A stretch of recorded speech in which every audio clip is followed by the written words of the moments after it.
सुधा समाधान।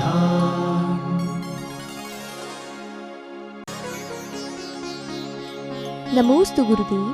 व्यक्ति के जीवन में मोबाइल ने एक क्रांति का रूप ले लिया है, इसमें आपका क्या मार्गदर्शन है?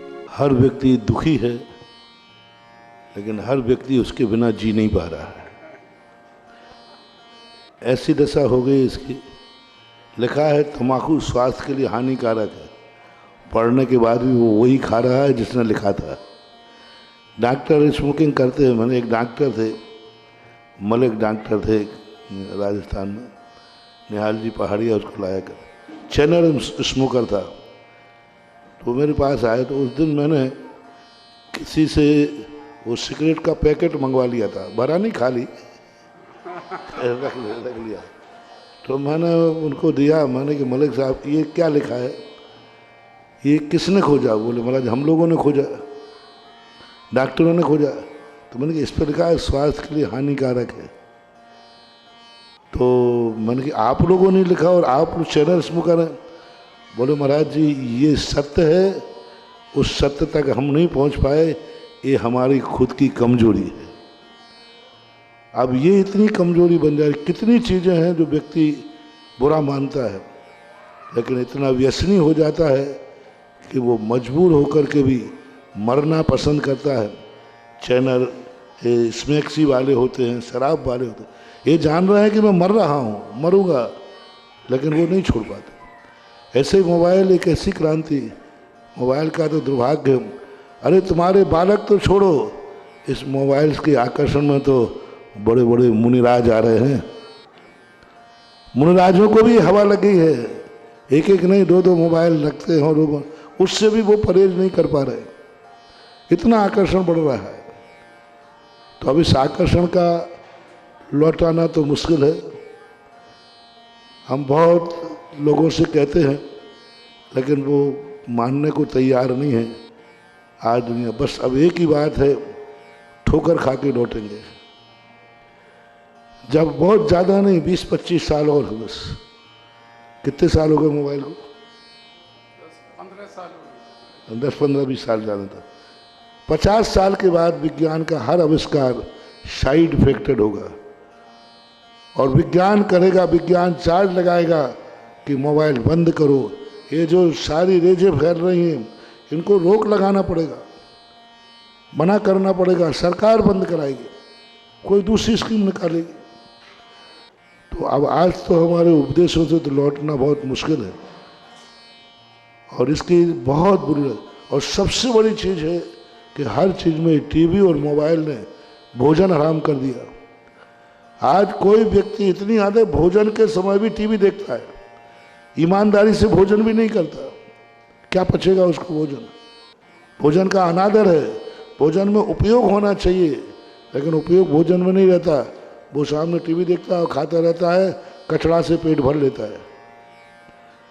तो इस पर तो रोक लगना चाहिए। कम से कम इतना रोक रखे कि कोई कार्य कर रहे हैं तो उस समय, भोजन करते समय, मोबाइल और टीवी बंद होना चाहिए। इतना तो करें। कम से कम मोबाइल टीवियों पर ये नियम तो हो कि हम जो गंदे सीन, गंदे चित्र आ रहे हैं, तो यूट्यूब वगैरह पे गंदे चित्र आप लोगों के आते हैं, उन चित्रों को परहेज होना चाहिए। परिवार के लोगों को, माता पिताओं को उस मोबाइल में ऐसा सिस्टम बनना चाहिए कि बच्चों के पास मोबाइल तो हो, लेकिन वो चैनल या वो सिस्टम उसमें ना हो जो गलत चित्र आते हैं, ब्लू फिल्म आती हैं, वो मोबाइल में से ऐसा अलग किया जाए, बच्चों वाले मोबाइल अलग बनाए जाए। और दूसरी बात, आज हमारे दुर्भाग्य देखोगे, आज हमारी दिगंबर मुद्रा को छापने में, दिगंबर मुद्रा को टीवी पर दिखाने में लोगों को, चैनलों को ऐतराज़ होता है, और नंगे चित्र दिखाने में उनको ऐतराज़ नहीं होता। कितने गंदे लोग बताते हैं, इतने गंदे चित्र दिखाते हैं, इतने गंदे चित्र दिखाते हैं, जो गंदगी कभी दिखाई नहीं जाती, वो गंदगी को खुले चैनलों पे दिखाते हैं। खुले ऐसे कुछ एक दो चैनल बताते ऐसे होते हैं जो इतने गंदे होते हैं कि कोई भी व्यक्ति कितना भी निकृष्ट हो, पापी हो, व्यसनी हो, अब मैं क्या करूं, वेश्या भी हो, तो वेश्या भी इतने खुलेआम अपना वासना को प्रकट नहीं करती। जिस ढंग से चैनलों के ऊपर खुलेआम दिखाया जाता है, उन पापियों के पाप कार्य खुलेआम दिखाए जाते हैं। और दिगंबर मुनि मुद्रा को दिखाने में चैनल पे ऐतराज होता है कि भाई हम दिगंबर मुद्रा को नहीं दिखा सकते। ऐसा होता है ना कई बार। तो ये दुर्भाग्य है हमारे देश का, जहाँ वीतरागता है, जहाँ धर्म है, उसको नहीं। तो ये सब चीज़ें कम से कम इन चीज़ों से मोबाइलों को दो प्रकार के परहेज होना चाहिए कि इस प्रकार के जो चैनल हैं उन पर कंट्रोल होना चाहिए। भोजन आदि के समय मंदिरों में मोबाइल का आना बंद होना चाहिए। जब पूजा पाठ अभिषेक कर रहे हैं मोबाइल बंद होना चाहिए। कुछ कम से कम पूर्ण नहीं त्याग सके तो कुछ स्थानों पर इसका त्याग करते हैं तो भी कुछ मर्यादा बन सकती है। और माताएं एक नियम ले लें कि बच्चा कितना भी परेशान करे उसको बहलाने के लिए हम मोबाइल नहीं देंगे। महिलाएं 90% महिलाएं अपना पिंड बच्चे से छुड़ाने के लिए मोबाइल पकड़ा देते हैं। अब वो उसमें टू टू टू टू करता रहता है और उसकी आंखें कमज़ोर हो रही हैं, सब कमज़ोर हो रही है। वहीं से वो सीख जाता है। ये होना चाहिए। नमोस्तु गुरुदेव। हम आपके मुखारविंद से समय सार जी का अध्ययन करके पाठशालाओं के बच्चों को प्रशिक्षित करते हुए अनेकांतवादी ना होकर एकांतवादी बनाएं, इसमें आपका क्या मार्गदर्शन है? अब संस्थान से अनेकांतवाद का ऐसा नगाड़ा बज रहा है, एकांतवाद की तूतियां अब सुनने वाला नहीं निकलेगा। इतने सारे भारत में उनका एकांतवाद का जो हवा थी आज मुश्किल से 10% रहे। पहले जो हवा थी एकदम एकांतवादियों की, आज बहुत कम हो गया। और अनेकांतवाद का ये नगाड़े जो बज रहे हैं, बजेंगे, इन तूतियों की कोई आवाज़ सुनने वाला नहीं मिलेगा। जहाँ इनके 2-2 हजार शिवरार्थी बैठते थे, आज वहाँ 20 शिवरार्थी नहीं बैठते। आज जयपुर की भी हालत देख ली, सब दुनिया का देख लीजिए। क्योंकि अब लोग समझने लगे हैं कि इन लोगों ने किस तरीके से समाज को गुमराह किया है। लोगों को समझ में आने लगा है कि इन लोगों का धर्म नहीं है, इन लोगों का मिशन है। हम लोगों का धर्म है, उनका मिशन है। और मिशन कभी धर्म के सामने टिक नहीं पाएगा और टिकेगा भी नहीं। रही बात क्लासों में समय सार की, यदि वो गलत कर रहे हैं तो हमें भी गलती नहीं करना चाहिए। बच्चों को वही पढ़ाना है जिससे बच्चों का जीवन उद्धार की तरफ जाए, आचार विचार जाए, संयम की तरफ जाए। क्योंकि हम समय सार को बच्चों को पढ़ाएंगे तो वो भी उद्दंड होकर के असंयम मार्ग की तरफ जाएंगे। इसलिए अपनी जो विधि चल रही है वह विधि चलने दो। दुश्मन कितनी गलियों में घूमे, हाईवे तो हाईवे ही रहेगा। नमोस्तु गुरुदेव। आचार्य श्री कुंद स्वामी जी ज्ञान प्राप्त करने के लिए विदेह क्षेत्र गए थे। क्या हम भी ज्ञान प्राप्त करने के लिए विदेह क्षेत्र जा सकते हैं? आगम से जाने में तो बाधा नहीं, क्योंकि रिद्धियों के द्वारा, विक्रिया रिद्धियों के द्वारा इस प्रकार का उल्लेख मिलता है। यदि कोई रिद्धिधारी मुनिराज हैं, विद्याधर लोग हैं, वो विदेह क्षेत्र जाते हैं, भगवान की वाणी सुनते हैं। कई विद्याधरों का ऐसा उल्लेख मिलता है। श्री कृष्ण और पांडव आदि का भी कालोदति जो धातकी खंड में जाने का उल्लेख मिलता है कि वो लोग भी धातकी खंड गए। हालांकि वो शमोषण में नहीं गए, लेकिन धातकी खंड तक तो पद्म व पांडव पुराण के अंतर्गत वहाँ जाना उनका बताया है। हरिवंश पुराण में भी आया। पूज्यवर कुंद भगवान के विदेह जाने के संबंध में कोई प्रमाणिक इतिहास नहीं मिला। पूज्यवर जयसेन स्वामी महाराज ने पंचास्तिकाय की टीका में किंवदंती करके लिखा है। कुंद महाराज विदेह क्षेत्र गए थे और वहाँ से उनको एलाचारी की उपाधि मिली थी। रास्ते में उनकी पिछी गुम जाने से आकाश मार्ग से जो देव ले जा रहे थे या विद्याधर ले जा रहे थे, तो पिछी गिर जाने से गिद्ध पिछी स्वीकार की। तो ये दो उल्लेख के संबंध में मिलता है, लेकिन किंवदंती शब्द का प्रयोग किया। तर्क की दृष्टि से सोचा जाए तो वहाँ जाना इनका संभव इसलिए नहीं बनता कि वहाँ की व्यवस्था और यहाँ की व्यवस्था में बहुत अंतर है। वहाँ जाने के बाद कौन व्यक्ति यहाँ लौट के आता, वहीं पर रह जाते क्या दिक्कत है। लेकिन कोई कहे कि वहाँ के रहने पर व्यवस्था नहीं बनती, क्योंकि यहाँ 500 धनुष के जीव थे और ये 5-7 फुट के थे, तो वहाँ कीड़े जैसे ऐसे हाथ पर रख के दिखाया भगवान ये मनुष्य की आकृति का कौन सा कीड़ा है। तब भैया ये कीड़ा नहीं है, भरत क्षेत्र के महान आचार्य हैं। तो उस समय इलायची के समान छोटे समोसन में देखे तो सबने कहा एलाचार्य। कहानियों में अर्वाचीन शिलालेखों में भी उनको ही बात का उल्लेख मिला, लेकिन ये सारे उल्लेख 10वीं शताब्दी के बाद के, यानी 10वीं के उत्तरार्ध और 11वीं के, उसके पहले का कोई भी उल्लेख नहीं मिलता।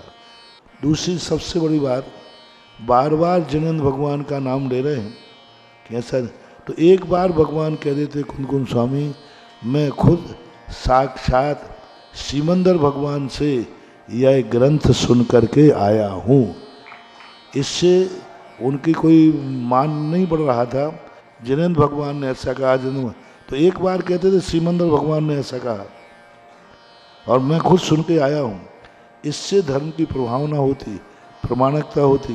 लेकिन पूज्यवर ने कहीं भी अपने ग्रंथों में सिमंदर भगवान या विदेह क्षेत्र का उल्लेख नहीं किया, बल्कि समय सार में ये और कह दिया शुद्ध केवली भणियम,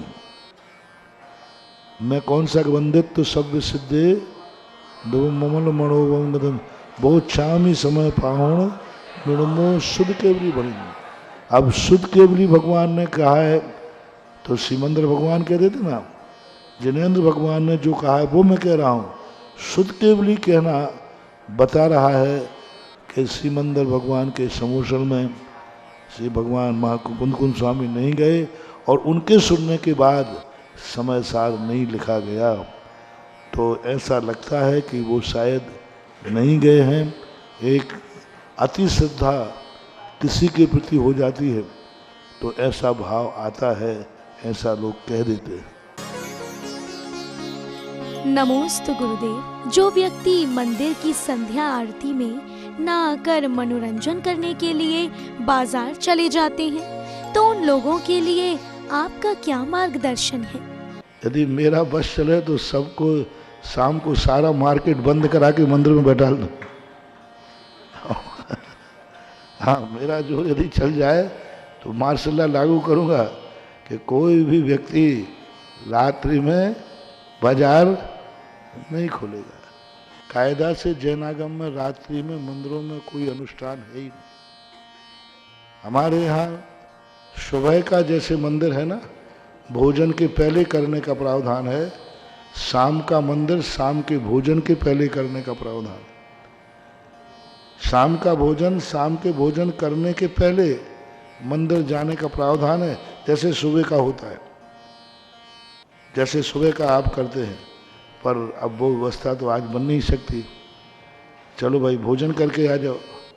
हम तो यहाँ तक के लिए तैयार हैं कि जब दुकान बंद करो तब मंदिर आ जाओ। चलो तो भी ठीक है, आना चाहिए। हमने इसके रीजन बताए। दोनों संध्याओं में कम से कम श्रावक को अपने देव के पास जाकर के आराधना करना चाहिए। उपासना तीनों कालों की कही, कम से कम 2 काल तो अनिवार्य होना चाहिए। मुस्लिमों में तो ये है आज भी 5 नमाज, 3 नमाज, 2 नमाज, सुबह शाम का नमाज, 5 नमाज वाले भी है तो 24 घंटे में 5 बार नमाज पढ़ते, 3 भी पढ़ते, 2 भी पढ़ते। और ये परंपरा जैनियों में भी थी कि 2 बार मंदिर 3 बार मंदिर जाने का, तो 2 बार का तो होना ही चाहिए। अब हम 2 बार की क्या कहें, एक बार ही जैन समाज आ जाए तो उनकी भगवान पर बड़ी कृपा हो जाए। दर्शन करने नहीं आवे, कम से कम दर्शन देने आ जावे कि हाँ भगवान मैं भी जैन हूँ, आप मेरे दर्शन कर लीजिए। कितने लोग आ रहे हैं सुबह का देख लीजिए ना। आज सुबह दर्शन करने का रेशो आगरे में उठा लीजिए कितने परसेंट होगा, 25, 30, 40% बस। और अभिषेक पूजन में तो 10% भी नहीं है। तो अब ये सब चीज़ें उपदेश में आती हैं, कहता हूँ और कह दूंगा। नमोस्तु गुरुदेव। पूजन की स्थापना करने की सही विधि क्या है? स्थापना तो होना चाहिए, तदाकार अतदाकार स्थापना से इसका संबंध नहीं है। ये पूज्य स्थापना है, लेकिन उसमें भगवान की स्थापना नहीं होना चाहिए। वो पूजा के संकल्प की स्थापना है। मैं आदिनाथ की पूजा कर रहा हूँ, भगवान बलि चंद्र प्रभु हैं, तो आदिनाथ की पूजा का संकल्प हुआ। तो ये संकल्प के चावल हैं। यदि भगवान की स्थापना हमारे यहाँ जब होती है जब उसमें प्राण प्रतिष्ठा हो, सूर्य मंत्र दिया जाए, तब जाकर के वो चावलों में भगवान की स्थापना। कुछ लोग मानते हैं कि इन चावलों में आदिनाथ अत्रो अत्रो तिष्ठो तिष्ठो ठाठा ये कहते ही लगा लेते हैं लोग। ये तो व्यवहारिकता है जो कहा जाता है, लेकिन वास्तविकता वो संकल्प के चावल हैं। तो संकल्प के चावल में 1, 2, 3 ऐसा चढ़ाने का कोई उल्लेख नहीं है। लेकिन स्थापना को आप नकार नहीं सकते। सभी प्रतिष्ठा पाठों में, सभी पूजाओं में हमेशा से स्थापना चलती आई है, स्थापना होना चाहिए। भगवान की आस का नहीं है वो। जिस पूजा का हमने संकल्प किया था, जो पूजा मैंने की वह आज का मैं उसको धारण करता हूँ। जैसे हमने आज बताया था ना, इत्याशीर्वाद। इत्याशीर्वाद का अर्थ है, हे भगवान जो मैंने आपका गुणानुवाद किया वह गुण मुझे प्रकट हो। उसमें जल डालने से ये सब चीज़ों का कोई मतलब नहीं है। जल इसलिए डाल देते हैं कि आपको पता चल जाए कि इसका विसर्जन हो गया। यदि जल नहीं डाले बिना भी अपन कर सकते विसर्जन, कोई बाधा नहीं। लेकिन दूसरा आकर उसको क्या समझेगा कि अभी विसर्जन नहीं हुआ है, तो ये प्रतीक रूप में बना लिया। आगम में इसकी कोई चर्चा नहीं। जल डाल सकते हैं हम, लेकिन वो गंधोदक नहीं है। पूरे चावलों से स्थापना करना चाहिए, लेकिन वो भगवान की स्थापना नहीं है। आस का लेना चाहिए, लेकिन वो भगवान की चरण नहीं है। वो आस का मात संकल्प को मैं आशीर्वाद का अर्थ क्या, तथास्तु वैसा ही हो। जैसे प्रभु आप हो वैसा मैं हूँ। तथास्तु का अर्थ क्या है, वैसा ही हो। आशिका का अर्थ भी यही है, हे भगवान जैसे आप हैं ऐसा मैं भी हूँ। इसका अर्थ होता है आशिका। इसलिए अभिप्राय बदलना है, क्रिया तो करना है। सुधा समाधान।